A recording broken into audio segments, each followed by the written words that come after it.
Good morning. I'm the Reverend Dr. Stephanie May, and it is my honor to be here with you all today, back in the sanctuary after a summer outside, downstairs, and a few other places.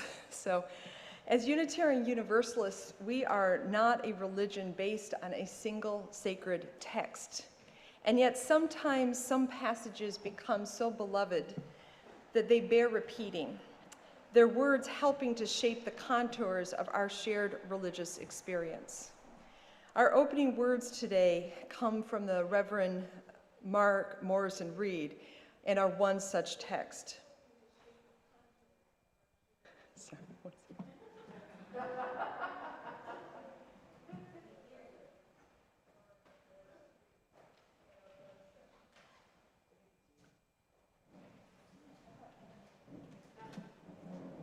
We're getting echoes. Alyssa, actually try the audio on the TV, turn that down.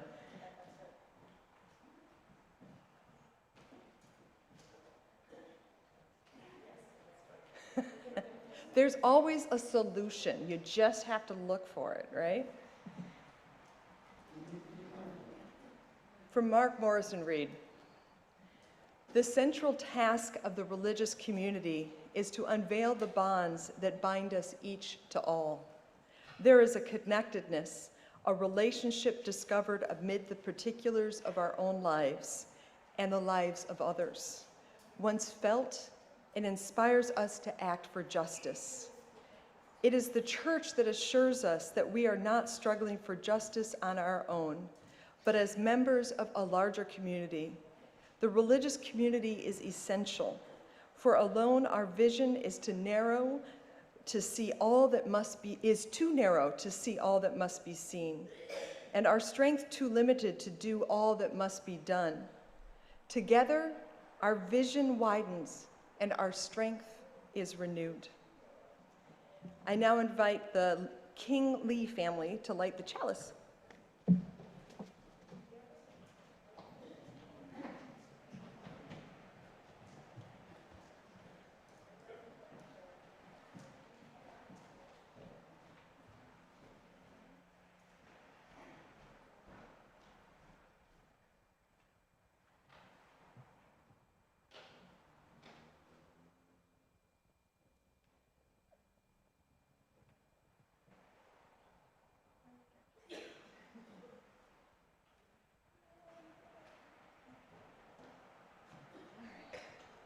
With open minds and loving hearts, we gather to search for meaning, to care for one another, and to work together for a better world.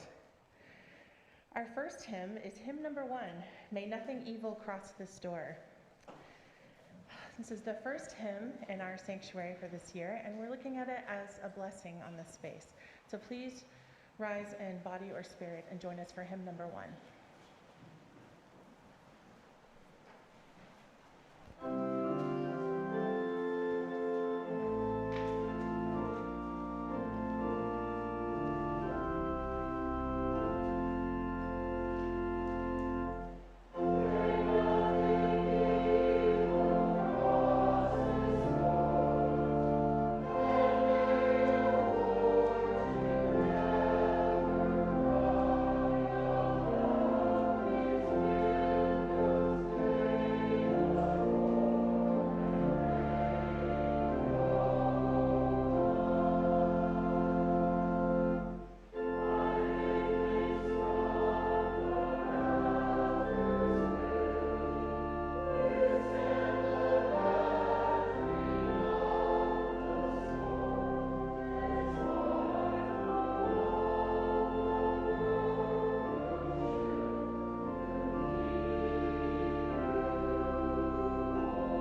Good morning. I'm Kate Holland, the Director of Lifespan Education and Engagement here at First Parish in Wayland, and my pronouns are she, her, hers. So if you're joining us on Zoom, you can do the exercise I'm about to do with any piece of food that you may have near you. But for those of you who are here, what did you get on your way in? A chocolate kiss, yes. If anyone couldn't wait and actually ate theirs, you can see Lynn and she'll get you another one. And I totally understand if you did, because I'm a big chocolate fan as well. So I'd like for us to take this thing that many of us, has anyone ever not had a chocolate kiss? No hands, which is good. So it's something that you kind of take for granted. You see them so often. So today I'm going to talk about, let's look at things in a whole different way. So I'm going to ask everyone to start by taking a breath in and out, and to settle your body into this place. So the first thing I'm going to ask you to do is just look at the kiss that you have. Look at the paper on it. Look at the silver, how it catches the light. And then next, I'm going to ask you to peel back the paper. So listen to it. What does it sound like when that paper gets peeled? I love that I can hear it across the sanctuary. I can hear the peeling back of the kisses. Okay, the next thing we're going to do is give it a sniff. You're allowed to sneak it under your mask if you need to. So smell that sweet, sweet smell. When you have a kiss, how many of you really take the time to stop and just smell how good it smells? I don't see any hands again. So the next thing I'm going to ask you to do, if you have a mask, you can pop it under. I'm going to ask you not to chew it, but put your kiss in your mouth. I'm not going to do that because I've learned over time that I can't eat and speak at the same time. So just taste that sweetness on your tongue. Really, really savor that sweetness.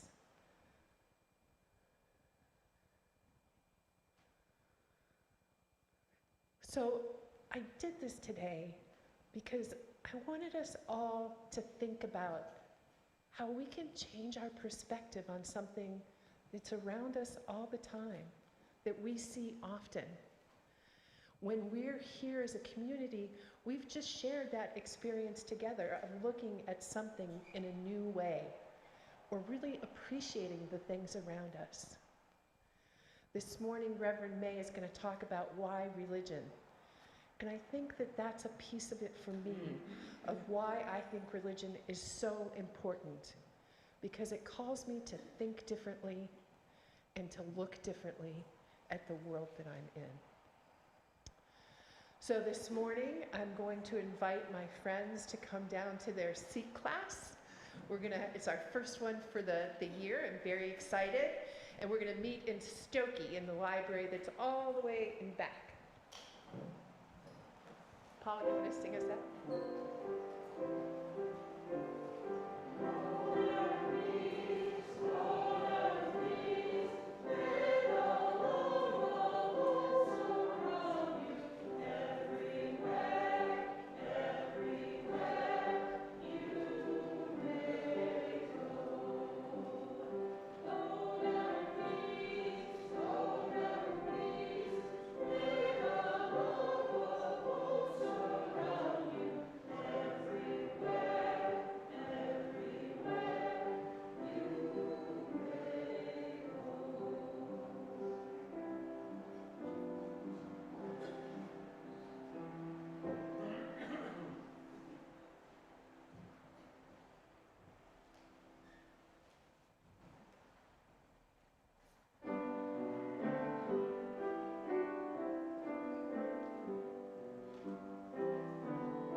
Our reading today is a video clip from the Sunday service at the UU General Assembly of Congregations this past June.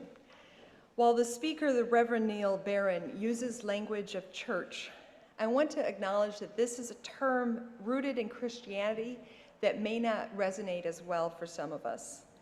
If this includes you, perhaps it will help to know that the word church used in the Christian Bible comes from the Greek word ekklesia, which was the term for the democratic gathering of people. In other words, at its core, church simply means a gathering of the people.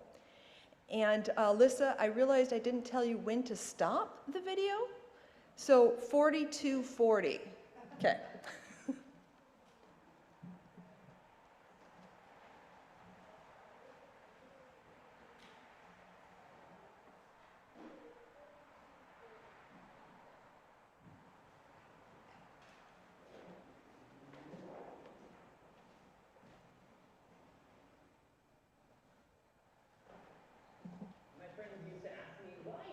Go to church. After I became a minister, they stopped asking. But the thing is, I never did. Why do I go to church? Church is the place that has broken my heart more times than any other. The beauty of its potential obscured by the labor of reality that churches are human, not utopian endeavors. Every church I have ever been a part of has never been exactly who they proclaim to be. Never been exactly who I wanted them to be. Never been exactly who I needed them to be. Why do I go to church? I have witnessed professionals violating the trust granted to them, cloaking their deceit in the garb of spiritual language, congregational bullies allowed to rampage in the name of nice or freedom of belief, causing beloved people to step away, the pain too great to continue. I have witnessed trauma like a puppeteer pulling the strings, compelling us to play out old stories again and again and again and again. Why do I go to church? Why do we do things? The longer you stay in, the more grief you accumulate. The grief of the people who left faith, left your church to attend another or not, or simply left your life. And even as the joy of new people arriving rises, you look around sometimes and realize that you don't recognize anyone anymore, and you wonder if that must mean it's time for you to leave. Why? For it will be true that the church you join will not be the same church you leave, changed by your presence, changed by the presence of every other. That's the beauty, that's the magic, but it's also the heartbreak. There is so much that changes in the life of a church. The musical stylings of generations come and go. The language and words of reverence shift. We decenter what was once assumed to be our essence to reveal the liberatory power within. We constantly evolve and revolve around our core, that determination of love to break forth. That question, why church, does not have one answer, not one that can endure a lifetime, not one answer the same for each of us, or answers like stars, forming new constellations, guiding us in every season of life, pointing us towards a simple impulse. Why church? Well, simply because church. I call it the casserole reflex. That when the church hears the news of the diagnosis or the accident or looming crisis of death, divorce, or disaster, somehow, even before they realize it, the casserole dish is in the oven, and instinct to care just baked in. The same reflex reflex taught me that when certain events happen, you don't call, you don't text, you go. Awkwardly, sure. Uncomfortably, of course, but you show up. Why? Because church.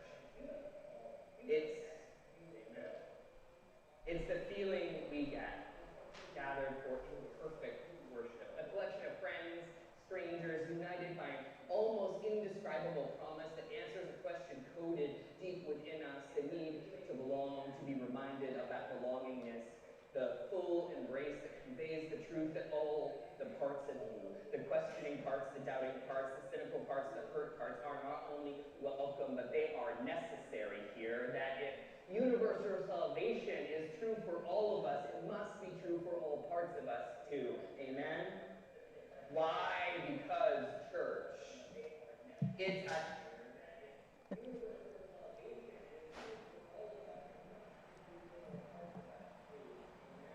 Thanks. We're remembering, one, how to do the system and learning things that Matt used to do for us that we didn't even notice, which is often the case, right? So sorry about that echo. We'll get that figured out. Our hymn is Be Ours a Religion.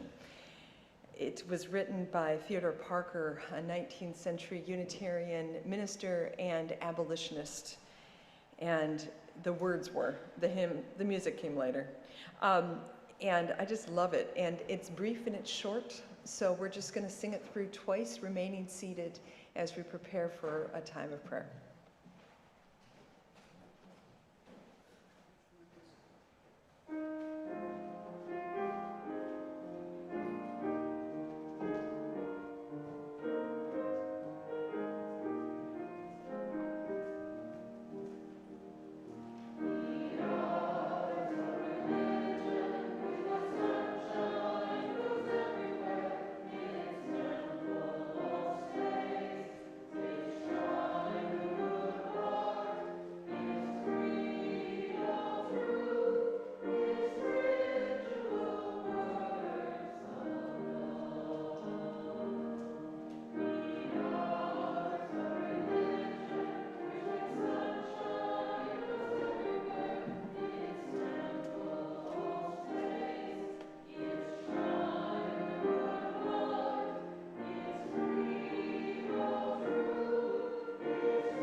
My name is Alyssa Lee. I'm the ministerial intern, and my pronouns are she or they.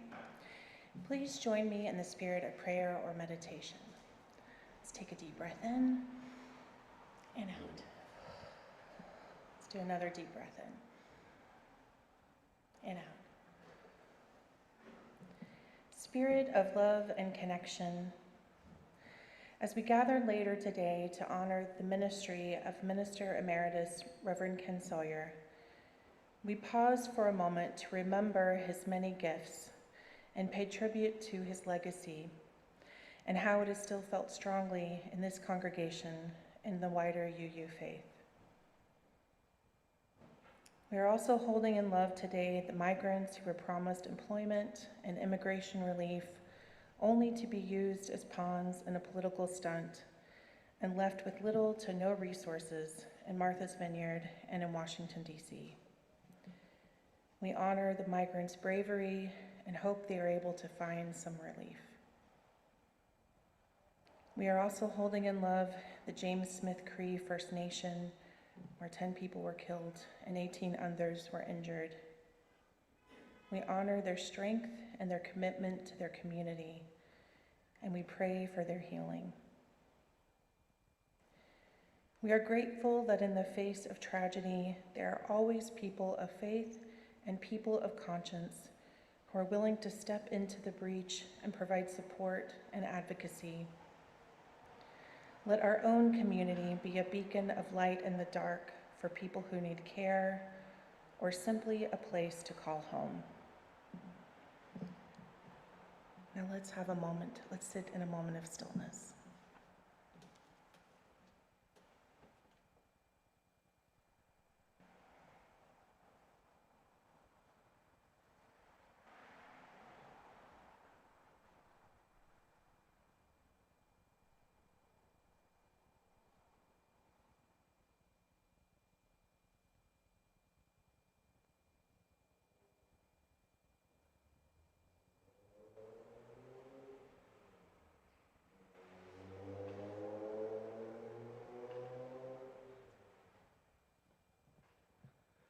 Good morning. I'm Ted Barnes. I'm one of the lay ministers at First Parish, and this is the time in the service where we share joys and sorrows. Just to telegraph, we're experimenting with this a little bit. So right now we're asking people to submit joys and sorrows over the internet. There's a link that goes out in the e-blast every week, and then we'll have some paper forms in the back there. So I guess in the spirit of going full hybrid multimedia, so we'll be gathering feedback on this, and some of these, I'm guessing people will prefer more than others, and that's fine and sort of part of the gig, I think. So I have one submitted joy from Linda F. My joy is that I voted electronically for the blind and visually impaired on the computer for the first time.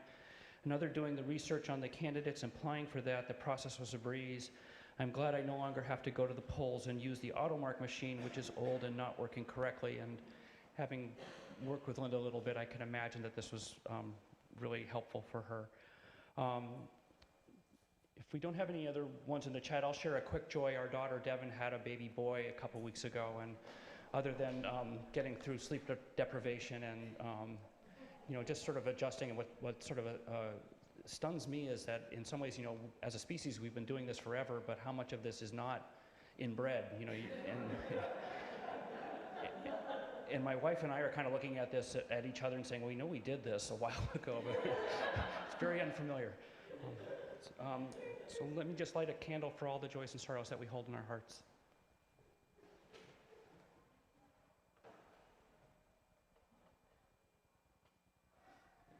Any matches up there?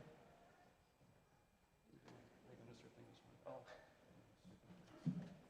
Speaking of being rusty at things.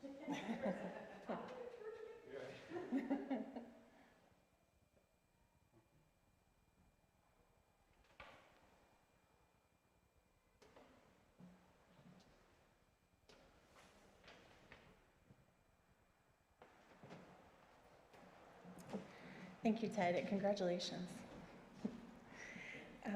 It's really great to be back in the building.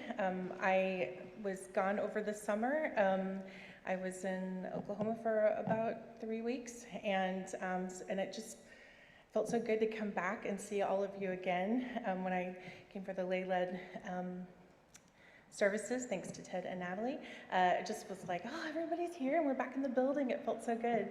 And so I'm just, again, so happy to see all of you here in person and online. I was able to see many of your faces, and it was wonderful. So, none of that is possible without your support for First Parish. So you can do that. We're going to send around the offering as well, but you can also donate online. Go to uuwayland.org/donate or text 833-264-0104, and the offering will now be gratefully received. Thank you.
How cool is it that you can just walk in here and hear great live music from both the choir and from Becky? Thank you.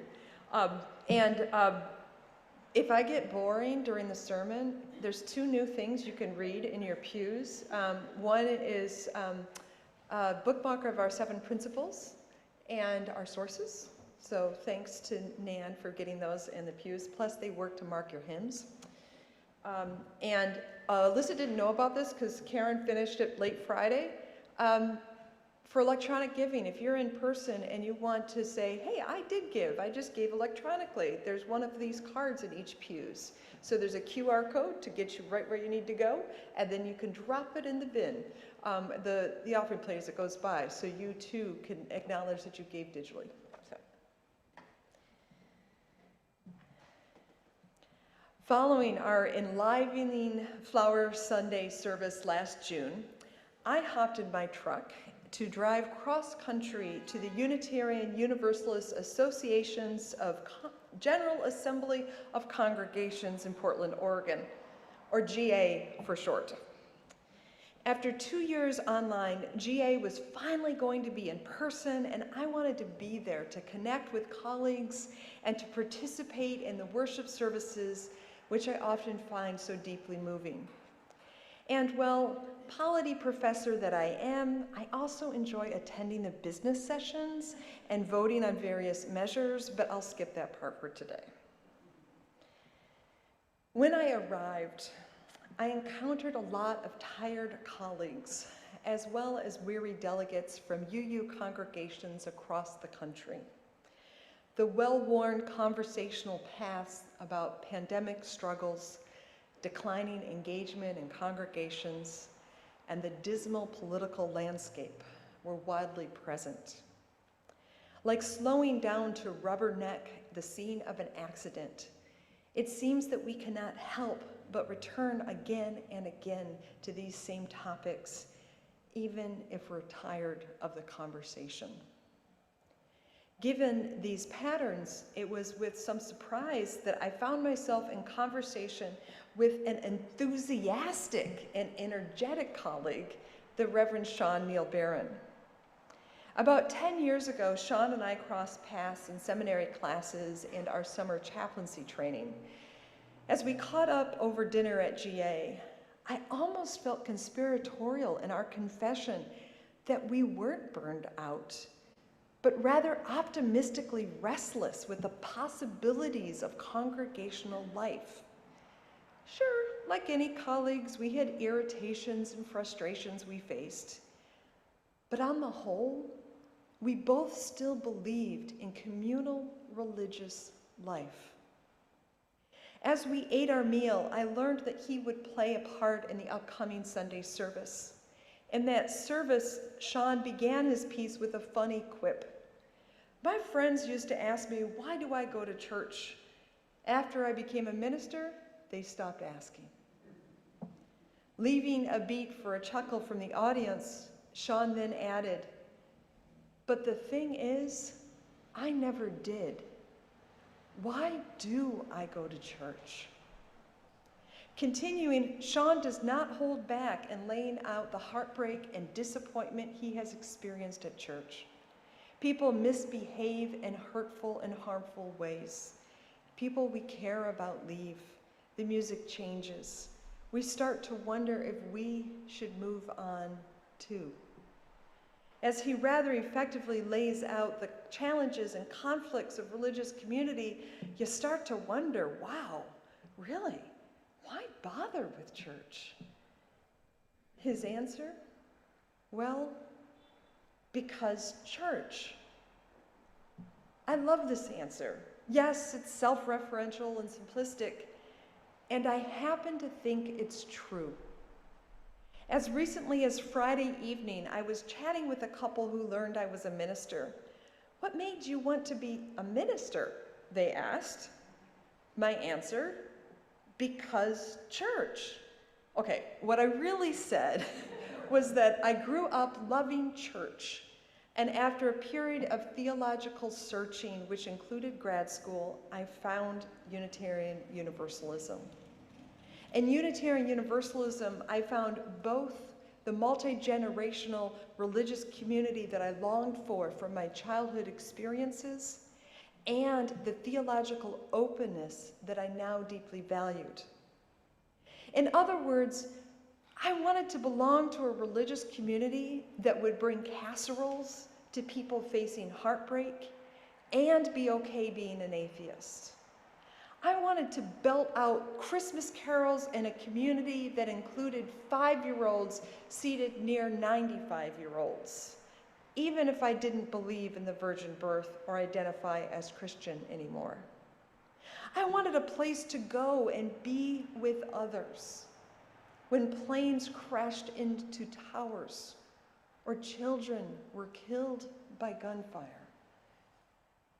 I wanted to be in relationship with people who identify as Buddhist, Muslim, or Hindu without condemning them to eternal torment for being born in a different cultural context or to parents who pass down a different religious tradition. Because church to me means a multi-generational community of love. Or as Sean puts it, we are drawn to a church by a almost indescribable promise that answers a question coded deep within us, the need to belong, to be reminded of that belongingness, the full embrace that conveys the truth that all the parts of you, the questioning parts, the doubting parts, the cynical parts, the hurting parts, are not only welcome, but are necessary here. That if universal salvation is true for all of us, it must be true for all parts of us. Why church? Because the gathering of people into communities of care and purpose answers a deep need to belong. Because we need to feel embraced in the fullness of who we are. But for religious community to work like that, we must have faith that we'll find something like it when we gather with others. And well, the reputation of the religious community is not faring well. Religion is a particularly tough sell for liberal and progressive-minded folks who associate religion with fairy tale beliefs on scientific or even anti-science ideas, as well as socially conservative, even shaming attitudes towards LGBTQ plus folks, immigrants, women, and more. If that is religion, then really, why bother? Why bother with religion if religion is the antithesis to one's beliefs and values? Why bother with religion if it preaches love but manifests hate? Why bother with religion if it proclaims its necessity but remains aloof, indifferent, or even hostile to the pressing issues in your daily life? So I want to say, religion is not equivalent with conservative expressions of religious life. As long as religion is perceived to mean bigoted exclusion and anti-scientific beliefs, there will be a whole host of liberal and progressive people compelled to declare, I am not religious. And as long as religious communities, even liberal ones, remain more committed to sustaining the institutional status quo rather than seeking to remain relevant to the needs of people in their neighborhood, more and more people will simply not see a need to be religious. And that's not okay to me. Because to me, religion is an essential part of being human. To me, religion is simply the term that names our deeply seated need to feel like we belong in a meaningful way. Amidst the flood of all that life brings, we need a way to navigate the complexity of choices and relationships. We need to be able to make sense of what is happening, or at least to not feel alone as we encounter the inexplicable. And yes, there are plenty of religious systems that offer answers for the questions of life that I do not find compelling. But the presence of religious frameworks that we reject does not mean that the questions religion seeks to answer are moot. Rather, such frameworks motivate me to do better in articulating a different religious framework, one that might just be life-saving for someone floundering in a morass of loneliness, rejection, or despair. Why bother with religion? Because we need frameworks of beliefs and relationships that give us a place to belong. And consciously or not, I believe we seek out places where we sense belonging and acceptance for who we are and our beliefs and our brokenness, our aspirations and our imperfect humanity. Whether we call it religion or not, I believe that we will keep searching for meaning and for belonging, or suffer in loneliness and despair if we do not find it. So why not find it here, at a religious community? What keeps people from bothering with religion, with showing up here for our religious community, whether they are new or drifted away after 20 years? While I cannot answer those questions for everyone, I want to suggest that we instead ask ourselves, why am I here today? Why do I bother with religion? Like Sean, I too continue to ask myself these questions, and I continue to return to that simplistic answer, because church. Because a church was the place 50 migrants were sent on Wednesday after unexpectedly arriving on Martha's Vineyard. Of course it was a church, a religious community that was equipped to welcome and care for strangers with no notice. Christian, Jewish, Muslim, Hindu, Buddhist, Unitarian, Universalist, religious communities are places associated with help and care. No matter what changes in the world, we remain in need of help and care. We continue to need meaningful human connection. Why bother with religion? Because to ignore religion is to ignore something true about who we are. What we do here at First Parish in Wayland as a religious community is both rooted in ancient human practices and entirely relevant for 2022. Religion changes and evolves. As a tradition that is only about 200 years old, a 200-year-old offshoot of Christianity, Unitarian Universalists are themselves a testimony to this. Religion is always about answering questions about belonging and meaning for the people gathered in a particular time and place. When we gather here today, I believe we are not simply recreating community out of those mindless habits and tradition like Kate tried to talk us, get us to see differently. But we gather out of an ongoing need to make sense of life and to not feel alone. Meeting such a need is worth the bother. And so as we move together into this year, I invite you to continue to ask yourself, why bother? My hope is certainly not that you'll decide it is not worth the bother. Rather, my hope is that in naming what matters to each of us in showing up here, we might just be able to learn what it is each of us needs from religious community. In this way, perhaps we might just build the kind of religious community that is relevant and meaningful to 2022, to our neighbors, and to our future. May it be so. Our closing hymn is 1028 in our teal hymnal. And on the last verse. We're going to turn to the back. So please rise in body or in spirit to sing.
I remind us that this tradition of the benediction from the rear, as I understand it, comes as a reminder that what happens within these walls connects to our lives outside these walls.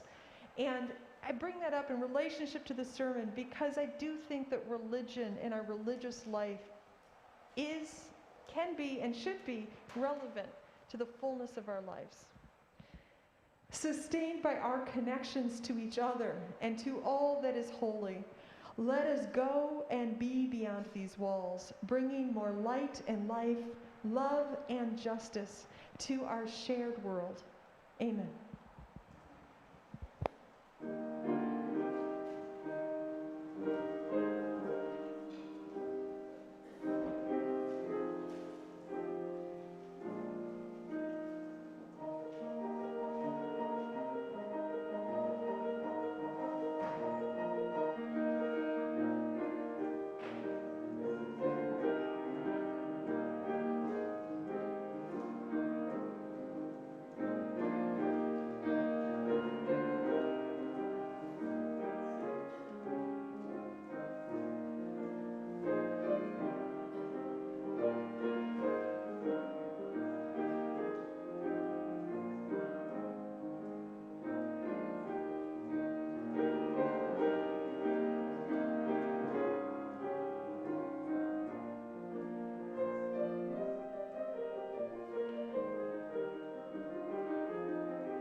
Hey, John Blair, this is Stephanie in the sanctuary. I don't think you can see me, but maybe you can hear me. Did you want to go into a breakout room? If so, just either unmute yourself and let me know, or put a message in the chat.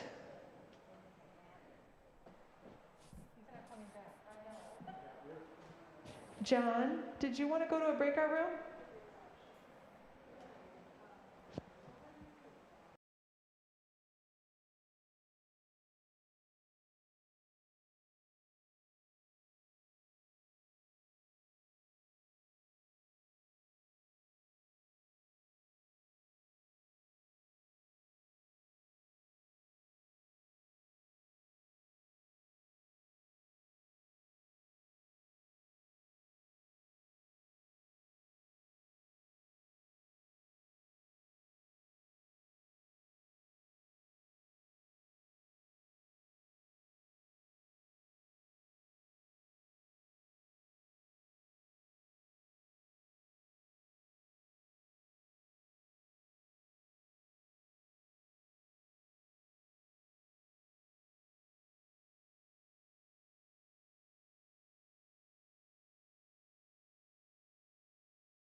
Ken Sawyer was an institutionalist, no question about it.